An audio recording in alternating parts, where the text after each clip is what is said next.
Bupati Banyuasin Askolani memberikan bantuan pendidikan berupa buku tulis dan tas kepada anak-anak kelas 1 SD dan kelas 1 SMP di Muara Sugihan, guna untuk mewujudkan program Banyuasin Cerdas.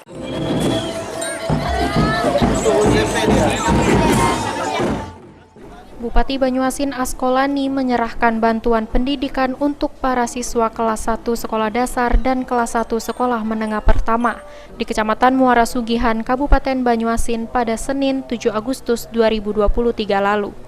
Bantuan ini guna untuk mewujudkan salah satu program Bupati Banyuasin, program Banyuasin Cerdas.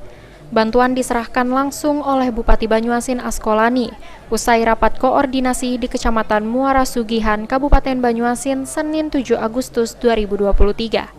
Menurut Bupati Banyuasin Askolani, menyerahkan bantuan stimulan alat sekolah berupa buku tulis dan tas ini, terutama untuk anak-anak kelas 1 SD dan kelas 1 SMP, merupakan program Banyuasin Cerdas. Dan itu adalah janji kampanye politik Bupati Banyuasin untuk memberikan bantuan tersebut.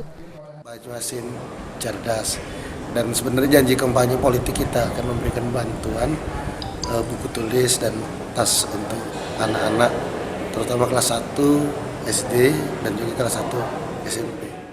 Suryadi, PAL TV.